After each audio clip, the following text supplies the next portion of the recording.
On করে দাও নাটু কোলে কোলে এই নমকর জয় শ্রী রাধে জয় শ্রী হরি জয় শ্রী হায়।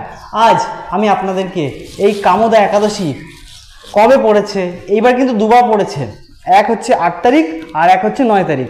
8 তারিখে কারা করবে, 9 তারিখে কারা করবে এবং পালন কিভাবে করবে, আর এই ব্রত কথা যে ব্রত মাহাত্ম্য তা এই ভিডিওতে আমি আপনাদের কাছে পৌঁছে দিচ্ছি, তা আপনারা মন দিয়ে শ্রবণ করুন।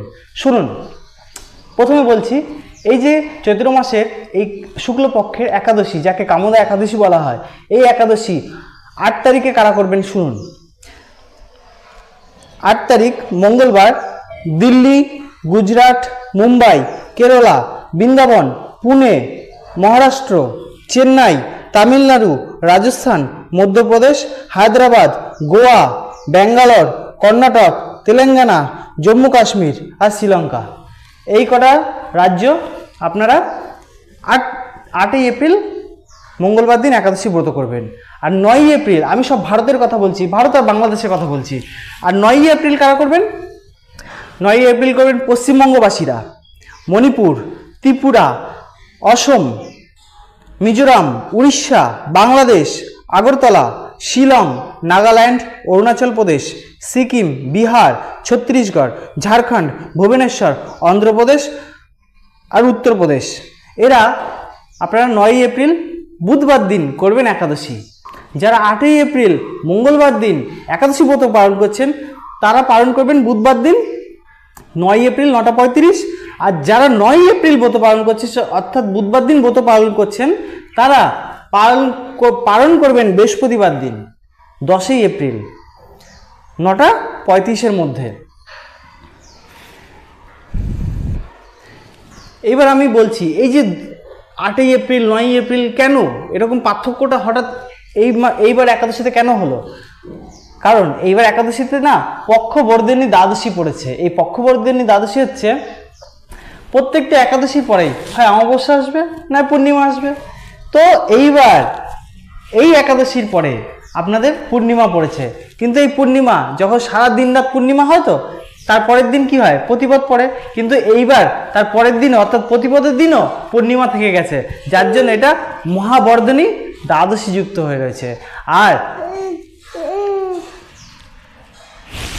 বৈবর্তী পুরাণে বলছে যে মহাবর্ধিনী দ্বাদশী যখন পড়ে সেই তখন দ্বাদশী যুক্ত একাদশী করা উচিত। আর তাছাড়াও একাদশীর নিয়মও তাই যে দ্বাদশী যুক্ত একাদশী করতে হয়। এই কারণে যে সমস্ত দেশ রাজ্যগুলো কথা বললাম সেই রাজ্যগুলো 9ই এপ্রিল এই কারণে একাদশী ব্রত রাখবেন। তো এই ছিল একাদশী ব্রত কবে করবেন এবং পালন কবে করবেন। এবার আমি আসি একাদশী মাহাত্ম্য কথায়। এই যে কামোদা একাদশী, এই কামোদা একাদশী যুধিষ্ঠির মহারাজ ভগবান শ্রীকৃষ্ণকে বলছে যে হে ভগবান, হে জনার্দন, এই যে চৈত্র মাসের শুক্লপক্ষের যে একাদশী, এই একাদশী আমায় কৃপা করে এই একাদশীর মাহাত্ম্য শ্রবণ করান। সেম দিলীপ মহারাজ বৈশিষ্ট্য মুনিকেও এই কথা বলছে। তখন বৈশিষ্ট্য দেব এই প্রশ্নের উত্তরে কি বলছে শুনুন। বলছে যে ভোগপুরীতে পুণ্ডরিক নামক এক রাজা বসবাস করত এবং তার এই ভোগপুরীতে গন্ধর্ব অপ্সরারা থাকতো, নৃত্য করতো তার রাজসভায়। তেমনি এক গন্ধর্বর নাম হচ্ছে ললিত আর তার স্ত্রী ললিতা। তো তাদের ললিত আর ললিতার মধ্যে কিন্তু প্রচুর প্রেম ছিল। তারা একে অপরকে না ক্ষণিকের পল মাত্র না দেখে থাকতে পারতো না, এত প্রেম। তো একদিন কি হলো, রাজসভায় এই পুণ্ডরিকের রাজসভায় ললিত নৃত্য করছে আর সে চারদিকে খুঁজে বেড়াচ্ছে তার ললিতা কোথায়। ললিতাকে সে দেখতে না পেয়ে না তার আর নৃত্য গীতে মনে ছিল না, সে তাল নৃত্য গীত সব ভঙ্গ হয়ে যাচ্ছিল। এর ফলে যখন তার মন বসছে না আর মন চঞ্চল, তখন কর্কটক নাগ তা বুঝতে পারে এবং সে পুণ্ডরিক রাজা কর্কটক নাগকে জিজ্ঞাসা করে যে আজকে নৃত্যগীতে আমার মন বসছে না, নৃত্যগীত ঠিকঠাক লাগছে না, কি হয়েছে বলো তো। তখন কর্কটক নাগ বলছে যে যে নৃত্যগীত করছে পরিবেশন করছে সেই ললিত, তার ললিতার কথা মনে করছে এবং চিন্তা রয়েছে যে তার ললিতা কোথায়। ললিতাকে না দেখতে পেয়ে সে তার মন নেই আজকে সভাতে। তো এই কথা শুনে রাজা বলছে, কামাসক্ত ললিত, যা তুই আজ থেকে রাক্ষস জনিতে জন্মগ্রহণ করবি। আর তখনই ললিত রাক্ষস রূপে ধারণ করলো। আর তার স্ত্রী আসলো সেই দরবারে, এসে ললিতকে নিয়ে বনে চলে গেল। বনে বনে গিয়ে দুঃখে দিন কাটাচ্ছে। তো একদিন হঠাৎ সিঙ্গিমুনির দর্শন পেল।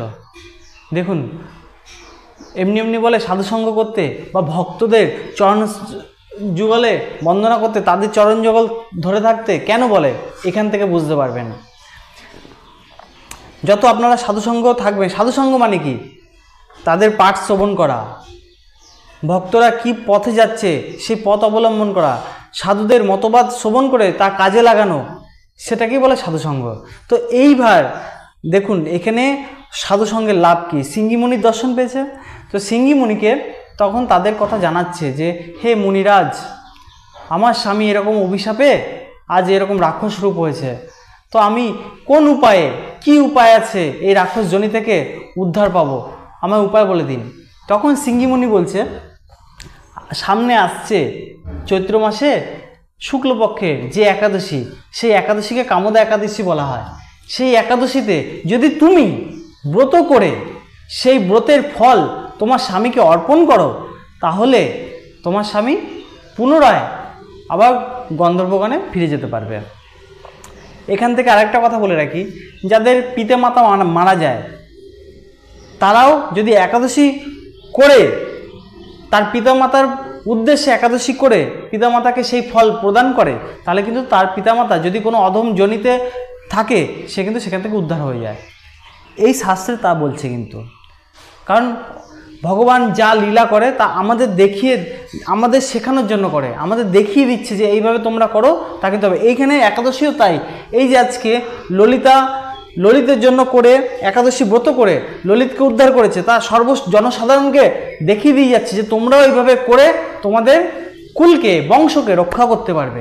এই জন্যই তো বলি ধর্মকথা শুনতে, এমনি এমনি বলি না, শাস্ত্রে কত কিছু আছে। দেখুন, যদি আপনার পরিবারে কেউ অকাল মৃত্যু হয়ে থাকে, কোনো কারণে অ্যাক্সিডেন্ট হোক, কোনো কারণে দুর্ঘটনায় যদি কেউ মারা যায়, তাহলে তার কি হয়, অকাল জনি প্রাপ্ত হয়।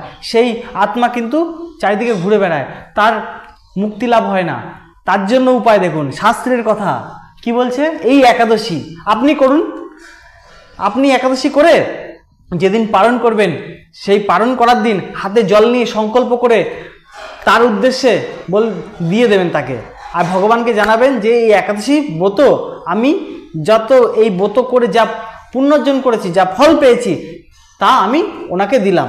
এই বলে আপনি পালন করবেন, দেখবেন একাদশী ব্রতের প্রভাবে, আপনার একাদশী ব্রতের প্রভাবে আপনার পরিবারে যে আত্মা যদি কোনো কারণে অকাল মৃত্যু হয় বা দুর্ঘটনা থাকে, সে কিন্তু উদ্ধার পেয়ে যাবে। তো তাই হলো এখানে ললিতা তাই করেছে। ললিতা সারা রাত অর্ধরাত্রি পর্যন্ত জাগরণ করেছে। জাগরণ করে একাদশীর দিনে পঞ্চদানাশস্য খায়নি। যদি আপনারা কিছু না খেয়ে থাকতে পারেন তো খুবই ভালো, আর যদি না পারেন তখন জল খাবেন, আর জলও যদি না খেয়ে থাকতে পারেন তার পরিবর্তে ফলমূল খেতে পারেন। তো ললিতা সেদিন কিছু না খেয়ে উপবাস থেকে সেদিন ব্রত করে পরের দিন ব্রতের পালনও ঠিকভাবে নিয়মনিষ্ঠভাবে ব্রত পালন করেছে, এবং পালন করে ভগবানকে জানিয়েছে যে আমার এই ফল আমি আমার স্বামীকে দিলাম, ব্রতের যত পুণ্য অর্জনের ফল। তৎক্ষণাৎ তার স্বামী দিব্যরূপ ধারণ করেছে, এবং দিব্যরূপ ধারণ করে সে গন্ধর্বগণে গেছে, এবং তারপর থেকে ললিতা সুখে শান্তিতে পরম ধামে বসবাস করতে পেরেছে।